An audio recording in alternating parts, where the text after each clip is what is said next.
11h midi, seul contre tous. Sud Radio. Dimitri Pavlenko. Bonjour à tous, si vous nous rejoignez, on continue la matinée ensemble avec ceux qui sont encore avec nous entre 11h et midi pour Seul contre tous. Aujourd'hui on va parler de la cigarette électronique. Tiens, en voilà une qui fait beaucoup parler d'elle en ce moment, la cigarette électronique, la e-cigarette. Et pour cause, c'est d'abord un énorme succès commercial. Son marché, ça représente quand même 275 millions d'euros en 2013. C'était presque 2 fois et demi ce que ça représentait pour l'année précédente, 2012. On n'a pas les chiffres pour cette année, mais une certitude, ça va être encore en hausse. Rien qu'en France, on compte déjà 1,5 million d'utilisateurs réguliers, 1,5 million de vapoteurs. La clope électronique, une révolution, disent certains, pour sortir du tabac. Un danger sous-estimé, rétorquent les autres, en l'absence de recul sur ses conséquences sur la santé. Et c'est de cela qu'on va parler ce matin, justement, car vous avez sans doute entendu parler de cette recommandation de l'OMS, l'Organisation mondiale de la santé, qui met en garde contre les dangers de la cigarette électronique. Et en conséquence, l'OMS souhaiterait interdire sa vente aux mineurs et qu'on l'utilise dans des lieux publics, qu'on ne l'utilise plus dans les lieux publics fermés, tant qu'on n'est pas sûr et certain qu'elle n'est pas dangereuse pour l'entourage. Et oui, y a-t-il un tabagisme passif de la e-cigarette ? Je me demande d'ailleurs pourquoi il n'y a toujours pas de loi pour empêcher la cigarette électronique dans les bureaux. Je suis sûr que vous avez un collègue qui fume sa clope électronique dans son bureau, et peut-être d'ailleurs que vous le faites vous-même. Je pense, moi, qu'il faudrait encadrer l'usage de la clope électronique, et d'ailleurs l'interdire aux mineurs me paraît urgent. Qu'est-ce qu'on dira dans 20 ans si d'ici là on découvre qu'elle est dangereuse pour la santé? Qu'est-ce qu'on dira aussi si ces vapoteurs de 15-16 ans deviennent des fumeurs? Il faut interdire la cigarette électronique aux mineurs, car c'est aussi, je pense, une porte d'entrée vers le tabac. Vous êtes d'accord avec moi? Venez me le dire, venez me soutenir. Vous êtes contre moi? Vous pensez que la clope électronique, c'est une alternative au tabac? Eh bien, on attend vos appels 0826 300 300, 15 centimes la minute. Vous avez aussi, bien sûr, les SMS Sud, un espace, votre message au 71 200, et les réseaux sociaux, la page Facebook Sud Radio, et sur Twitter, votre message avec le hashtag Sud Radio. Seul contre tous. Sud Radio. Seul contre tous. Seul contre tous. Sud Radio. Dimitri Pavlenko. Vous êtes sur Sud Radio, apprendre et comprendre, Seul contre tous. Ce matin, je défends l'idée qu'il faut interdire la cigarette électronique aux mineurs. Question de santé publique, il me semble. Avec moi pour en parler ce matin, Brice Lepoutre de l'association indépendante des utilisateurs de la cigarette électronique, l'EDUS. Bonjour monsieur Lepoutre. Bonjour. Et Philippe Prel, tabacologue. Bonjour monsieur. Bonjour. Alors Philippe Prel, je vais commencer par vous. Sortez-moi un argument en faveur du maintien de la légalisation de la cigarette électronique pour les mineurs. Franchement, ça me paraît inconcevable qu'on laisse les mineurs accéder aussi facilement à un produit potentiellement dangereux. Oui, c'est très intéressant car la question posée comme ça paraît évidente, et pourtant vous savez, le tabac est interdit aux mineurs depuis très très longtemps. Et est-ce que cette mesure a empêché les mineurs d'accéder au tabac? Non, et c'est bien ça le problème. Donc en fait, on débat autour d'une solution dont les conséquences n'aura aucun effet. Moi, ce qui m'intéresse en tant que tabacologue, ce sont les 10 millions de fumeurs qui aujourd'hui ont envie d'arrêter de fumer et qui n'y arrivent pas. Et pour eux, la cigarette électronique est une solution qui est parfaitement utile et avec laquelle on obtient de très très bons résultats. Alors pour arrêter de fumer, d'accord, Philippe Prel, mais les mineurs souvent ils fument pas, et aujourd'hui on en voit qui démarrent avec la cigarette électronique. Oui, alors ce qu'il faut bien voir, c'est deux choses. Premièrement, c'est que vous faites la promotion d'une mesure qui n'aura pas de conséquences. Et moi, je tiens vraiment à ce que l'on mène le débat sur le thème de la conséquence. Parce que derrière cela, qu'est-ce qui se passe? On a un gros problème de confiance, et après on voit des gens, moi j'en vois de plus en plus, qui disent finalement la cigarette électronique c'est peut-être dangereux, alors qu'ils pourraient en avoir besoin pour arrêter de fumer. Je voudrais juste rappeler une deuxième chose, c'est que depuis 10 ans qu'on utilise les cigarettes électroniques, et il y a eu 0 mort. Je ne connais pas un seul produit jusqu'à présent avec lesquels il y a eu si peu de problèmes et avec lesquels on en crée autant. Oui, mais enfin, on ne meurt pas du tabac au bout de 10 ans. C'est Philippe Prel, on ne meurt pas du tabac au bout de 10 ans aussi. C'est dur de dire que c'est inoffensif avec aussi peu de recul. Mais attendez, je trouve que vous exagérez, parce que d'abord on meurt du tabac en 10 ans, ça va beaucoup plus vite que ce que vous pensez. Il y a des gens qui vont mettre 20 ans, 30 ans, mais d'autres vont faire leur infarctus avant. Pour l'instant, en tout cas, les accidents, par exemple, on évoque des accidents avec les liquides, eh bien pour l'instant, on n'en a pas eu.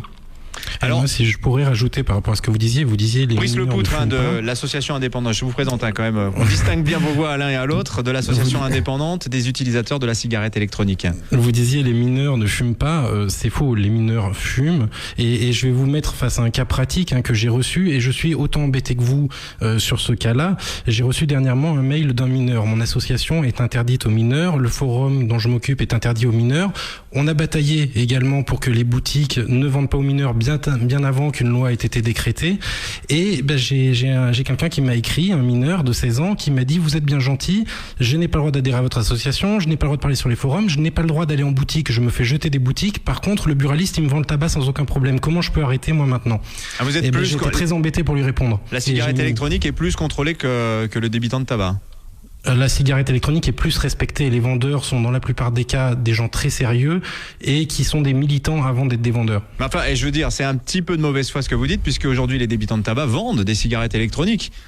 Les débitants de tabac vendent des cigarettes électroniques, mais je vous parle du paradoxe d'un mineur qui est fumeur de tabac, à qui le buraliste vend du tabac et refuse, et tout le reste lui refuse la vente de cigarettes électroniques. Parce que quand vous allez acheter en général votre cigarette électronique dans un bureau de tabac, celle qui est commercialisée est une cigarette électronique de très mauvaise qualité, faite pour vous donner envie de reprendre le tabac très rapidement. Alors on a Armand avec nous qui nous a appelé. Bonjour Armand. Oui, bonjour à vous. Alors cette idée d'interdire la e-cigarette aux mineurs que je défends, vous en pensez quoi? C'est une bonne ou une mauvaise idée? Déjà, c'est une idée qui, selon moi, n'a pas de sens. Parce que vous ne parlez pas de ce qui est le plus important. Ce qui est le plus important, ce n'est pas la cigarette en elle-même, c'est la qualité du liquide que l'on met dedans. Si je vous entendais raisonner en disant il faut interdire ou moins il faut privilégier et communiquer pour que les jeunes ne consomment pas de nicotine, j'adhérerais parfaitement bien à ce que vous dites. La vaporette ou la cigarette électrique, bon, moi je ne l'appelle pas une cigarette, j'appelle ça une vaporette. Vous êtes vapoteur vous-même, Armand? Non, je ne suis pas vapoteur. Je suis non vapoteur, je ne suis pas vapoteur, je ne suis pas fumeur. Par contre, j'ai un commerce.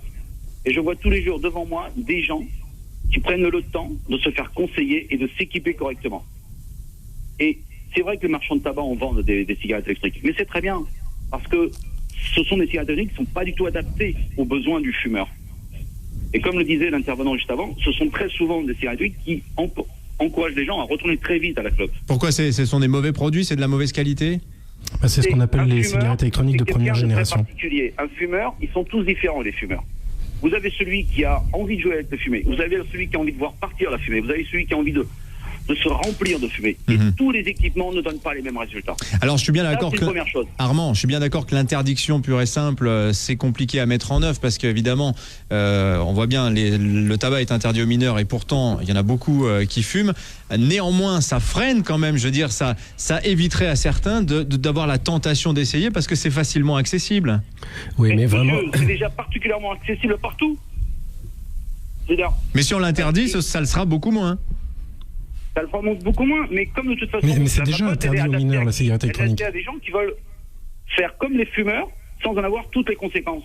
Dans une vapote, vous avez 2-3 produits. Vous avez du propylène-glycol qui donne la fumée, vous avez de la glycine végétale qui vous emballe le tout, vous avez de l'eau, vous avez de l'arôme, et dans certains cas, vous avez juste du liquide nicotinique. Ça, c'est pour les produits de très bonne qualité. Et j'aimerais plutôt que nos ministères s'efforcent à exiger une norme de qualité. Bon, merci Armand. Pour éviter que des gens se retrouvent en train de vapoter par exemple de l'alcool sans être informés de la chose. Merci. Les gens se retrouvent à vapoter du parabène ou de l'éthanol. Merci Armand pour votre témoignage. Brice Lepoutre, vous venez d'entendre ce que vient de dire Armand. La qualité du produit, vous pensez que c'est la clé du problème finalement ? La qualité du produit, aujourd'hui, on a un produit de qualité. La qualité a besoin d'être améliorée. Là-dessus, il n'y a pas photo, comme elle aura besoin encore dans 10 ans d'être améliorée. On est sur un produit qui est révolutionnaire. C'est un produit, par la diversité des choix qu'il propose, qui permet à énormément de fumeurs de tabac de trouver un moyen efficace d'arrêter de fumer du tabac. Et plus on avance dans le temps, plus on a de la qualité qui permet à chacun de trouver son plaisir. Aujourd'hui, Aidus collabore avec l'AFNOR pour justement mettre en place des normes de qualité afin de s'assurer que dans 10-15 ans, on continuera de se soucier de la qualité des liquides. Alors, je voudrais qu'on revienne sur cette idée d'interdiction aux mineurs. Vous pensez, l'un et l'autre, Brice Lepoutre de l'association indépendante des utilisateurs de cigarettes électroniques et Philippe Prel, tabacologue, que c'est une absurdité totale.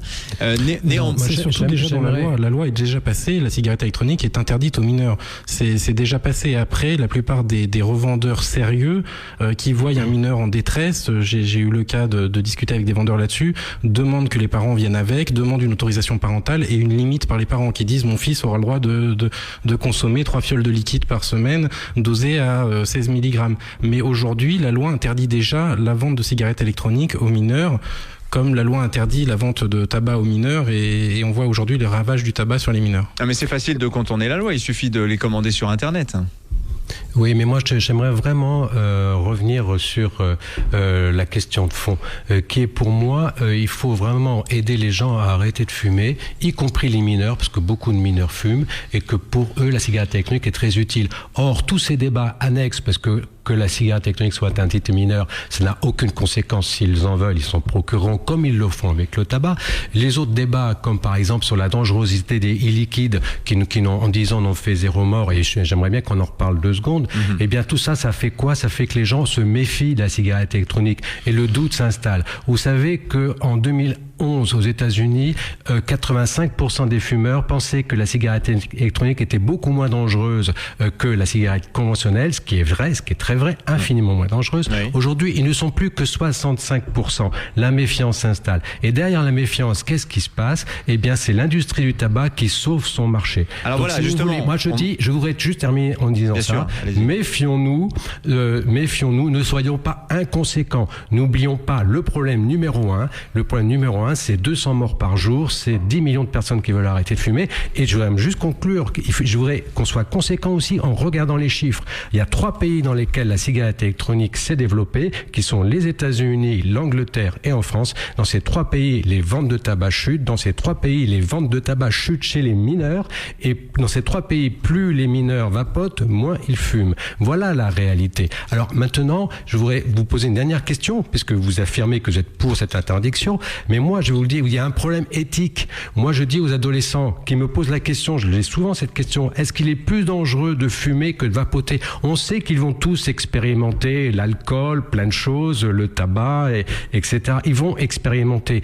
Ça ne veut pas dire qu'ils vont tous devenir accros ou drogués, mais ils vont le faire. Eh bien, ils ont le droit de savoir que la cigarette électronique est infiniment moins dangereuse que le tabac. Ils ont le droit de savoir que le risque qu'ils ont avec la cigarette électronique, c'est de devenir dépendant, et que donc s'ils font un essai, il faut vraiment pas qu'il dure longtemps. Mais il faut leur dire la vérité aux jeunes. Pourquoi encore leur cacher la vérité? Et en plus, les rendre méfiants, parce qu'on va leur mettre une interdiction qui en plus ne sert strictement à rien. Alors Philippe, je voudrais juste surenchérir sur attendez, je voudrais juste reposer une question concernant une chose qu'a dite Philippe Prel, qui déjà a dit que mon opinion était inconséquente. Je passe là-dessus.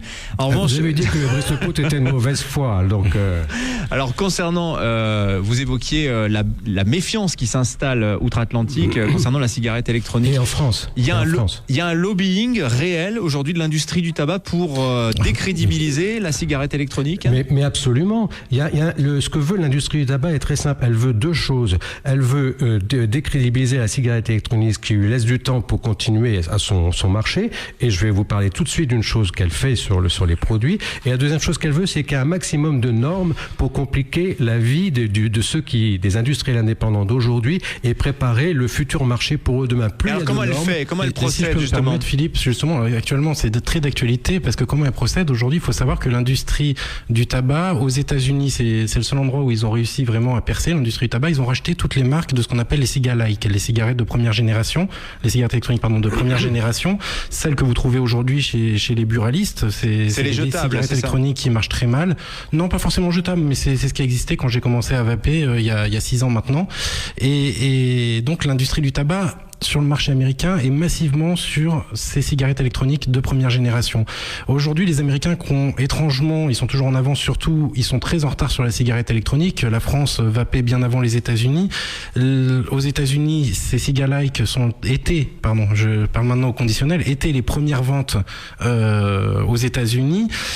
Depuis que les ciga-like sont en train de se casser la gueule aux États-Unis depuis 2 mois, que tous les investissements de l'industrie du tabac est en train de perdre de la valeur, comme par magie, la FDA est en train d'attaquer la cigarette électronique deuxième génération qui est maintenant plébiscitée. La FDA, c'est l'administration Food and Drug Administration. Voilà, qui s'occupe justement de toute la législation autour de ces produits. Et la FDA est en train de vouloir empêcher les utilisateurs d'utiliser des cigarettes électroniques de deuxième génération en ramenant tout vers la première génération en disant c'est plus sûr, il y a une cartouche scellée, alors que ça fonctionne très très mal. Mais par contre, elles sont vendues par l'industrie du tabac. Et alors, je rajouterais quand même pour l'information des auditeurs que je crois que c'est Royal Tobacco, donc une multinationale du tabac américaine, qui a racheté le brevet de la cigarette électronique à son inventeur chinois. Je suis bien content pour lui. D'ailleurs, au début, j'étais fâché après Ongli en me disant c'est inadmissible, et maintenant je suis bien content pour lui parce que ce qu'ils ont racheté, c'est un brevet dépassé, la cigarette électronique de première génération, dont on parlait,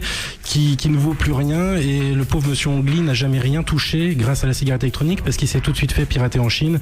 Donc aujourd'hui, il a eu un joli chèque de Imperial Tobacco d'un brevet qu'ils ne pourront pas utiliser.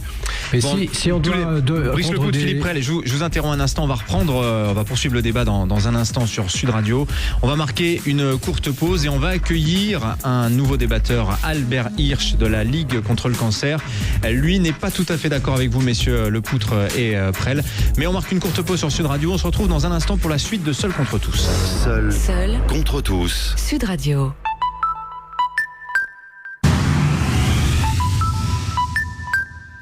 Seul contre tous. Sud Radio. On continue le débat dans Seul contre tous sur la cigarette électronique. Est-ce qu'il faut l'interdire ou est-ce qu'il faut au contraire la voir davantage comme un bon moyen de sortir du tabac? Moi, je suis assez sceptique quand même sur cette idée.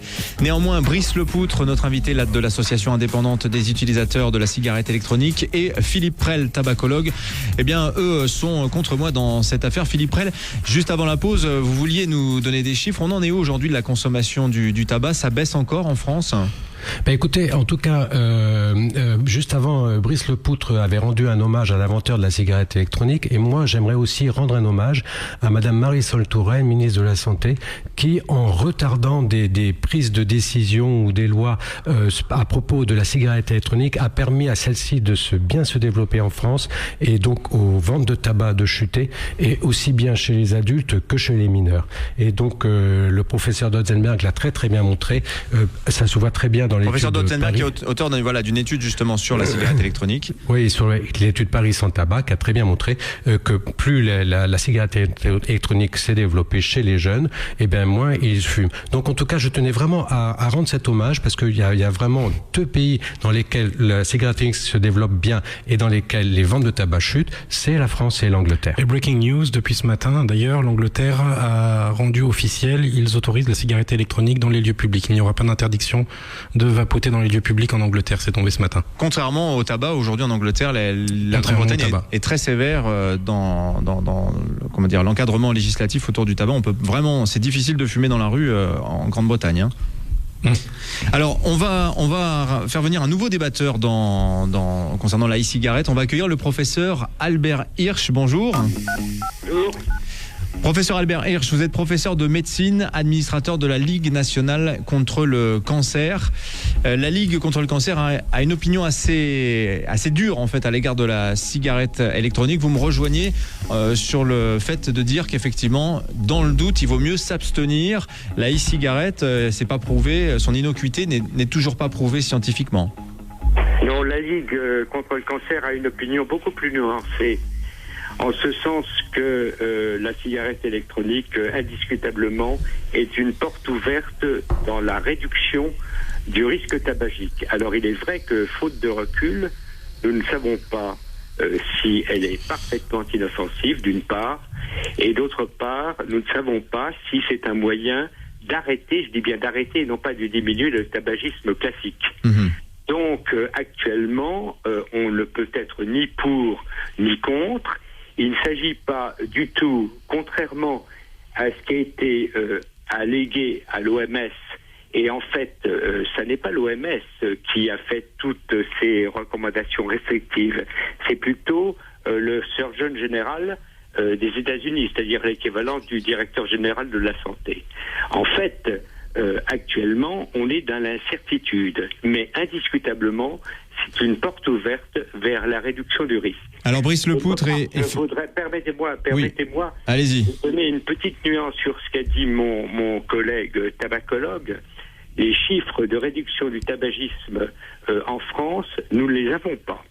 Parce que nous sommes dans l'attente, ça va apparaître cet automne, du vrai juge de paix qui est le travail qui est fait depuis des années sur le baromètre santé. Actuellement, les derniers chiffres que nous avions, qui ont quelques années déjà, c'est vrai, montraient que le tabagisme ne se réduisait pas, et notamment qu'il augmentait, notamment chez les jeunes. Et donc, on ne peut pas affirmer pour le moment qu'il y a un transfert du de la e-cigarette vers le tabac.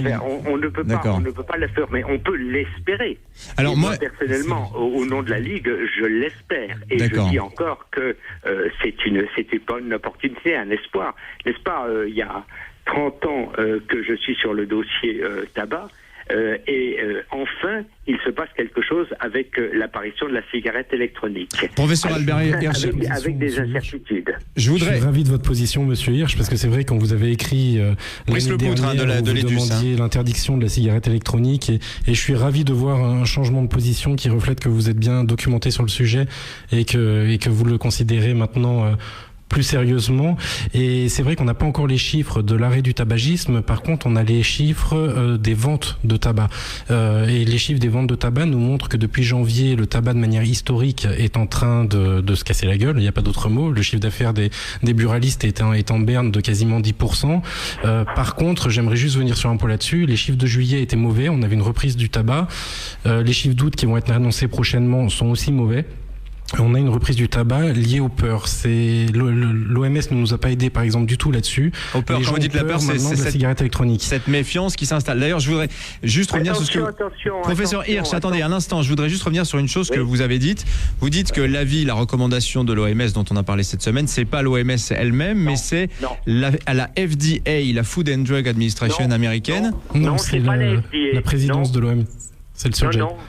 Non, c'est pas la FDA, c'est ce qu'on appelle le Surgeon Général. C'est l'équivalent du directeur général de la santé qui a mis des restrictions, mais il n'y a pas d'avis officiel de l'Organisation mondiale de la santé. Et d'ailleurs, on peut se demander qui est derrière. Qui a téléguidé ce matraquage? Alors voilà, c'est justement la question que je voulais vous poser, messieurs. C'est quand même inquiétant parce que vous sous-entendez que le lobby du tabac est assez puissant pour infléchir la position d'organismes aussi respectables que la FDA ou l'OMS. Aujourd'hui, la défiance qui s'installe... Il n'y a pas que le lobby du tabac, il y a aussi le lobby pharmaceutique. Il y a deux gros monstres qui ont perdu de l'argent à cause de la cigarette électronique. L'industrie du tabac perd du chiffre d'affaires. On a les chiffres tous les mois, ils sont en train de perdre énormément de chiffre d'affaires. On est à 10% en France. Et l'industrie pharmaceutique également s'est plaint dernièrement d'avoir perdu 50% de son chiffre d'affaires sur les substituts nicotiniques. Donc on a vraiment deux gros monstres. L'industrie pharmaceutique a tenté de médicaliser la cigarette électronique en Europe il y a maintenant 1 an et demi. Ça a été un échec, heureusement. L'industrie du tabac veut maintenant que ça devienne un produit du tabac. On se bat sur ce front-là parce que l'Europe a décidé que ça pourrait devenir un produit connexe du tabac. Mais il y a deux gros lobbies qui ont un grand pouvoir, qui sont contre la cigarette électronique. Alors, messieurs, on va poursuivre dans un instant le débat dans Seul contre tous. Les auditeurs, bien sûr, n'hésitez pas à intervenir. Vous êtes les bienvenus dans la conversation. On parle de la cigarette électronique ce matin. Vous avez pour ça plusieurs moyens. Vous avez le Facebook Sud Radio, sur lequel vous pouvez nous laisser vos messages. Sur Twitter, vos remarques aussi sur Twitter avec le hashtag Sud Radio. Par SMS, Sud, un espace, votre message chez EO 71 200. Et enfin, le standard, bien sûr, qui vous est ouvert, 0826 300 300, 15 centimes la minute. Claire attend vos appels. Seul contre tous. Sud Radio. Dimitri Pavlenko. Alors pour ou contre la cigarette électronique, j'émets tout de même quelques réserves quand même à son propos. Est-ce que vraiment c'est un produit totalement inoffensif? On a Alain avec nous qui nous appelle de Saint-Jean-de-Véda. Bonjour Alain. Bonjour. Bonjour. Qu'en pensez-vous? La cigarette électronique, c'est une alternative au tabac. Vous l'utilisez, vous vapotez? Bon, moi j'étais fumeur. J'ai commencé, j'ai arrêté pour question médicale, donc j'ai dû arrêter de la cigarette. Et il est vrai que j'ai arrêté, j'ai employé, les chewing-gums, les trucs comme ça. Et puis un jour, je me suis mis à la cigarette électronique, que je n'ai pas supporté finalement, parce que ça me mettait un voile sur la voix et j'arrivais plus, ça me cassait la voix carrément. Donc je l'ai arrêté, j'ai repris mes chewing-gums. Mais enfin, le débat, donc j'ai goûté un peu à tout, quoi. Et le débat, je pense que c'est un faux débat dans l'ensemble, puisque déjà on prend comme limite la majorité. La majorité, on la prend pour toutes les conséquences. Et à 18 ans, bon, ça veut dire quoi? En général, on sait que le tabac n'est pas bon pour la santé. Les médecins nous disent sans arrêt. Oui, mais tout le monde le sait, hein. Y compris les fumeurs. Voilà, bien sûr. Et donc, en ce qui concerne la cigarette électronique, finalement, est un peu dans le flou. On sait pas trop. Donc, je me dis une chose, on protège les ados, les mineurs, et puis parce qu'ils ont moins de 18 ans. Et puis finalement, on donne ça aux majeurs, et puis on se fout de ce qui peut leur arriver finalement, quoi, carrément, en quelque sorte. Il y a cette comme barrière de majorité qui tracasse un peu, quoi. Vous êtes assez réservé donc en fait sur la cigarette électronique. Oui, je suis pas réservé. Je pense qu'il faut la garder. Je pense qu'il faut la garder parce qu'il y a des jeunes, et quand je dis des jeunes mineurs, puisqu'on parle des mineurs, c'est vrai qu'ils se mettent à fumer, mais bon, allez, 2-3 ans avant leur majorité en général, ils se mettent à fumer. Bon, je pense que si on peut les aider avec ça à stopper la cigarette, il vaut mieux le garder. Et là-dessus, je suis d'accord avec vous, et je citerai le professeur Dotzenberg la dernière fois qu'on en discutait, qui nous disait que quand les jeunes sont mineurs, c'est le pire moment quand ils commencent le tabac, parce que c'est là que le tabac devient vraiment ultra dépendant. C'est là qu'il devient une ultra addiction. La dépendance est plus forte quand on commence jeune. Quand on commence jeune, si le fumeur commence à fumer à 22, 25 ans, sa dépendance sera moindre parce que le système est déjà fait, le système immunitaire, du moins tout ce qui est à l'intérieur du corps est déjà en place, et du coup la dépendance sera moindre. C'est pour ça que des fois on voit des adultes que des vrais fumeurs addicts ne comprennent pas, des adultes qui arrivent à fumer 1 ou 2 cigarettes par jour ou 1 ou 2 cigarettes par semaine, ça les dérange pas plus que ça. En fait, c'est des personnes qui ont commencé de fumer du tabac tard. Et donc, plus on retarde l'entrée dans le tabac des jeunes, moins ils seront dépendants au tabac. Brice Lepoutre, vous fumiez, vous, avant de vapoter, ou vous avez commencé par la vapote? Non, j'étais un gros fumeur de tabac. Je fumais l'équivalent d'1,5 paquet par jour. Et j'étais très très dépendant dans le sens où j'ai essayé plusieurs fois d'arrêter et mon record a dû être à peu près 2 heures. J'ai tenu 2 heures, après j'ai repris le tabac. Et vous avez jamais recraqué pour une cigarette? Jamais recraqué. J'ai refait un test pour les demandes d'un médecin pour voir un peu ce que j'en pensais. J'ai refumé 1 cigarette par jour pendant 1 semaine et c'est vraiment dégueulasse. Alors moi j'ai quand même des contre-exemples dans mon entourage. Il y a des jeunes qui ont commencé par vapoter parce qu'ils trouvaient ça cool, ils trouvaient ça joli, ça avait goût de fraise, ça avait goût de kiwi, je ne sais quoi, et qui ont basculé vers le tabac sous l'effet effectivement de la pression du groupe. Avec dans leur entourage il y avait des fumeurs. Voilà, c'est-à-dire que là aussi, bon, on ne peut pas dire que s'ils n'avaient pas vapoté apparemment, ils seraient pas devenus fumeurs. Dans les études qu'on a aujourd'hui, parce que pareil, pour revenir par rapport à ce que disait votre auditeur, on est dans le flou. Aujourd'hui, on ne peut plus dire qu'on est dans le flou. Ça, c'est le discours qui est tenu aujourd'hui par tous ceux qui ont des intérêts dans l'industrie du tabac. C'est ce qui est martelé par tous ceux qui veulent un retour du tabac. Aujourd'hui, il y a plus de 500 études qui existent sur la cigarette électronique. On n'est pas dans le flou. Ces études, si jamais les gens veulent les lire, elles sont disponibles gratuitement sur notre site internet. On les recense tous dans un mag hors série. Et donc, il y a des études. Et il y a des études aussi qui montrent que les jeunes non-fumeurs qui se mettent à la cigarette électronique sont des jeunes touche à tout, qui allaient de toute manière se retrouver à utiliser du cannabis, à utiliser de l'alcool, à utiliser du tabac. C'est des jeunes qui sont des adolescents, qui essayent tout ce qui est destructeur. Il y a une forme de déterminisme un petit peu pour venir vers la dépendance. Et puis il y a une psychologie de l'adolescent qui fait que plus on lui interdit quelque chose, plus il a envie de la faire. Il faut quand même se rappeler que nous avons tous été des adolescents sur ce plan-là. Bon, on a Jocelyne qui nous appelle également. Bonjour. Jocelyne, vous êtes avec nous? Jocelyne, vous nous entendez? Oui. On vous entend très bien. Allez-y, dites-nous ce que vous en pensez. Moi, déjà, j'ai 43 ans de tabac derrière moi. J'ai arrêté complètement il y a 15 mois en allant chercher, en rentrant dans une boutique qui vend des cigarettes électroniques. J'étais quelqu'un qui était très malade, asthmatique sévère, avec un traitement très très lourd. Et donc j'en ai marre, quoi. Donc je suis rentrée, j'ai dit j'ai tout essayé avant, les balles, les patchs. J'ai essayé et j'ai dit bon, on verra bien. Et je n'ai plus jamais touché, ni fumé, ni rien du tout. Et donc vous vapotez aujourd'hui à la place? Et je vapote. Alors ce que j'ai fait, c'est que j'ai commencé avec un peu de nicotine et j'ai diminué petit à petit. Maintenant je suis depuis 5 mois à 0. Je n'ai plus de nicotine du tout. Donc vous vapotez sans nicotine dans le produit en fait? Ah oui, c'est ce geste que j'ai pas encore réussi. Voilà, et ce que je voulais dire, alors, bon, les associations qui s'occupaient de moi pour me soigner, les aérosols à la maison, ils sont venus chercher, ils ont dit on n'a jamais vu ça, parce que de toute façon, en général, quand on vient chercher les appareils, c'est qu'on est mort, quoi.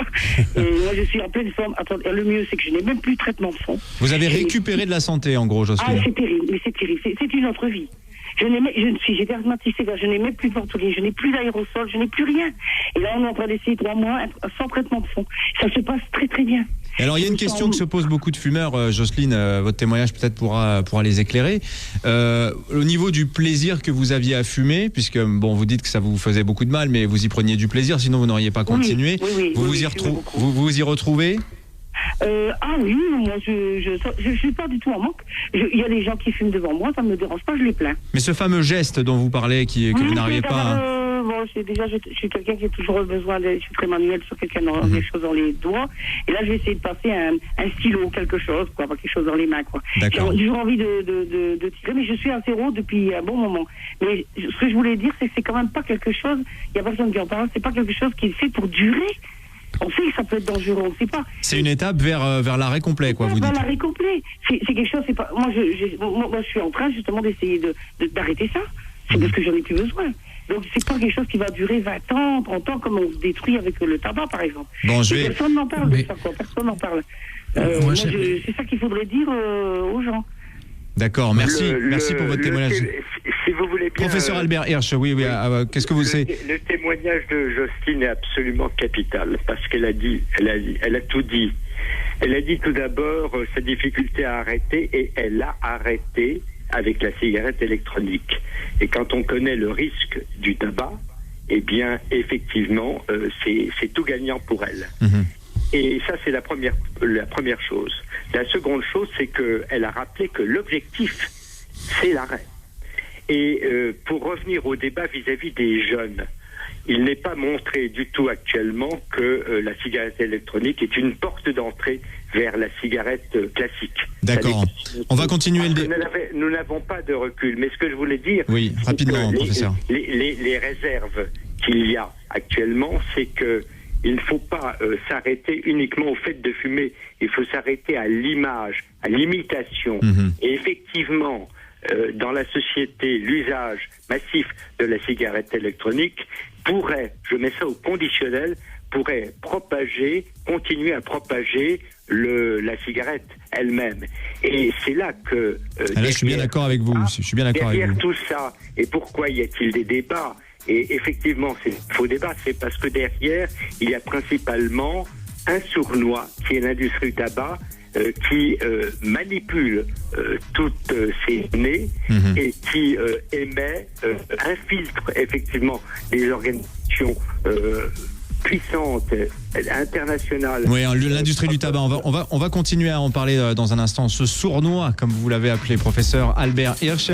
Les auditeurs, vous pouvez continuer à nous appeler, venez nous faire part de votre témoignage comme celui de Jocelyne. Vous avez arrêté de fumer grâce à la cigarette électronique ou au contraire, vous êtes très sceptique. On prend tous les appels. Vous êtes tous les bienvenus sur Sud Radio, la radio qui vous donne la parole. On marque une courte pause et on se retrouve dans un instant.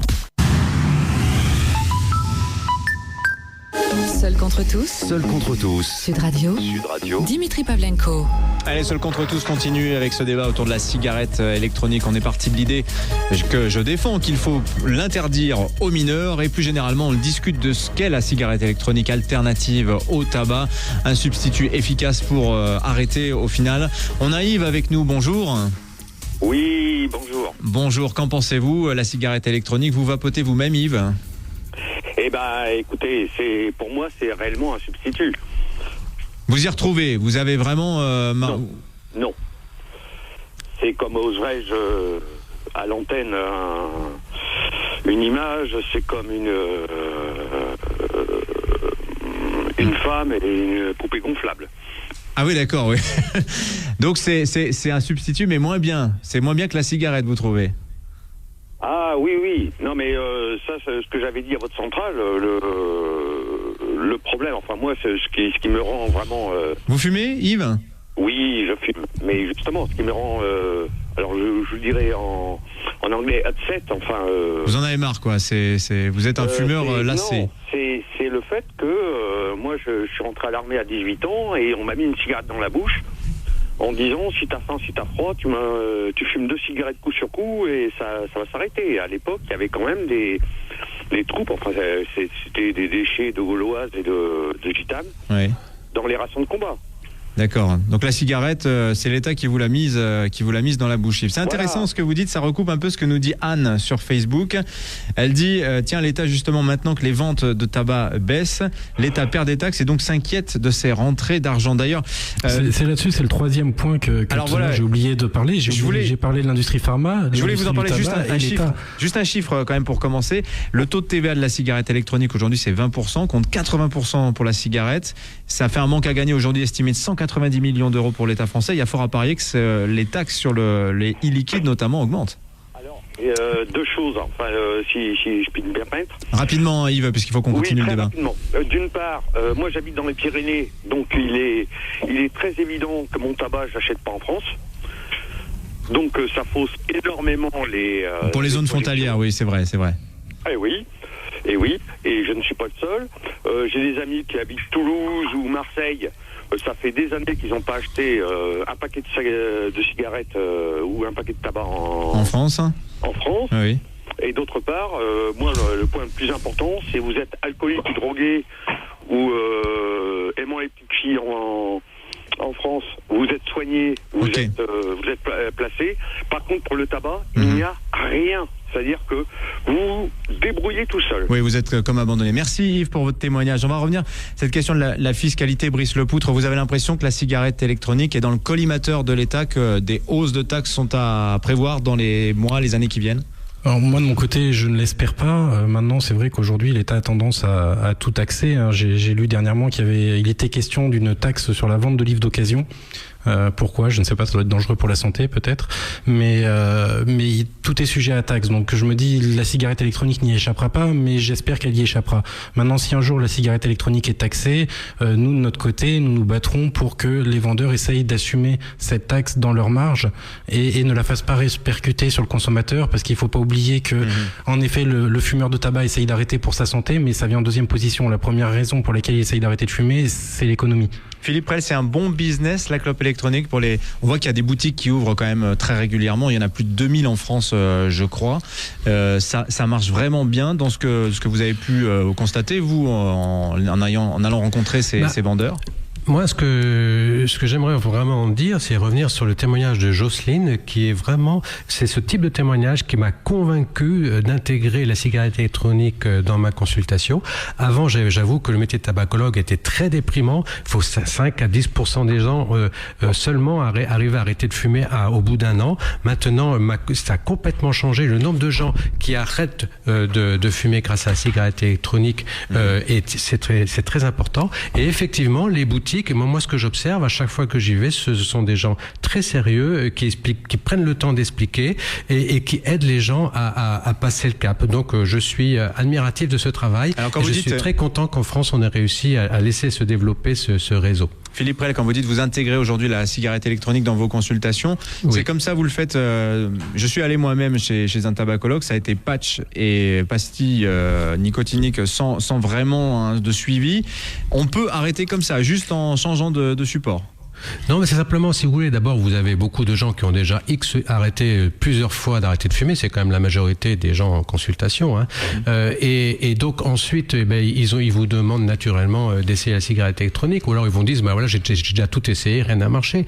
Et donc, dans ces cas-là, je leur propose d'essayer. Je leur conseille sur le matériel, sur les dosages de nicotine. Et puis, on refait le point à un mois. Je leur dis surtout, soyez relax, ne vous mettez pas de pression. Vous allez voir combien il vous reste de cigarette après cet essai, et après on adaptera les doses. S'il le faut, on complétera avec un patch, mais on trouve toujours des solutions. Et moi, je peux vous garantir qu'en 3 consultations, eh bien, avec quelqu'un qui a vraiment envie d'arrêter de fumer, on y arrive, et avec tout ce dont on dispose. Et la cigarette électronique est vraiment devenue un outil indispensable pour aider les gens à arrêter de fumer. Et je peux vous dire que maintenant, une grande majorité des tabacologues l'ont intégré dans leur arsenal. Et si je peux me permettre juste d'intervenir par rapport au témoignage que vous aviez avant, au monsieur qui disait qu'il avait du mal avec la cigarette électronique.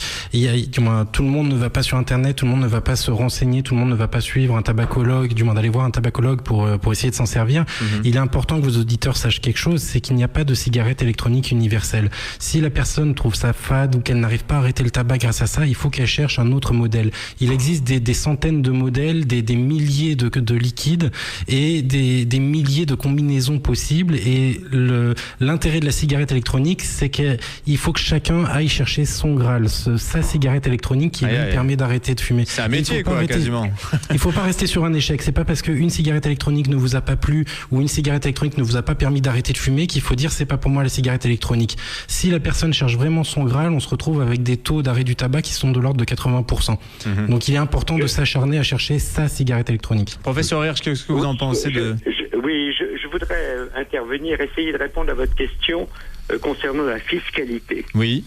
Le tabac rapporte à l'État 13 milliards d'euros à peu près, TVA comprise. Donc c'est tout à fait considérable. Si l'on veut tuer la cigarette électronique, il suffit d'augmenter puissamment son prix de vente par l'intermédiaire des taxes.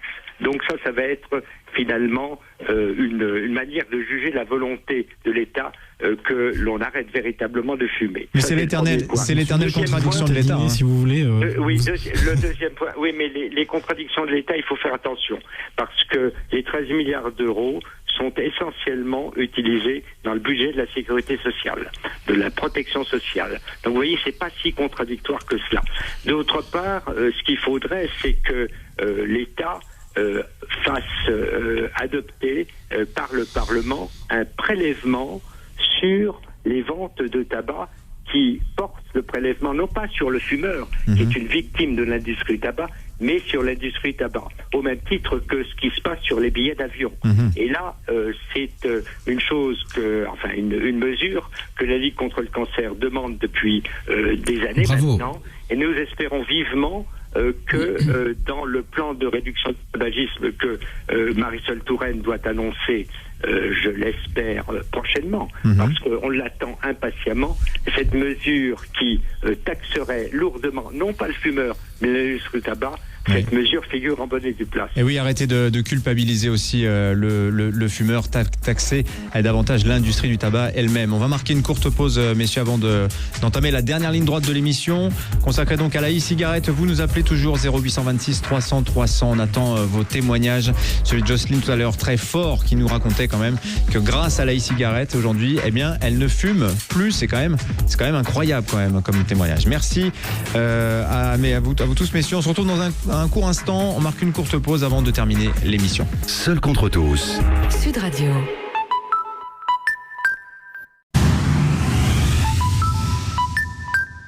Seul contre tous. Sud Radio. Et on parle ce matin de la cigarette électronique, un bon moyen d'arrêter de fumer ou pas. En tout cas, sur Facebook, vous êtes nombreux à nous écrire pour nous faire part de vos témoignages. Brice, par exemple, me dit la cigarette électronique, c'est vraiment une aide pour l'arrêt du tabac.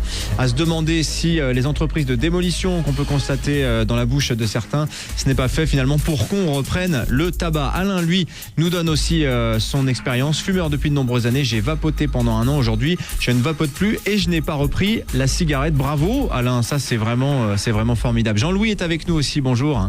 Oui, bonjour. Vous êtes pour la cigarette électronique, vous êtes contre, qu'est-ce que vous en pensez? Je suis tout à fait pour. Moi j'ai 60 ans. Je fumais là depuis l'âge de 14 ans. Oui.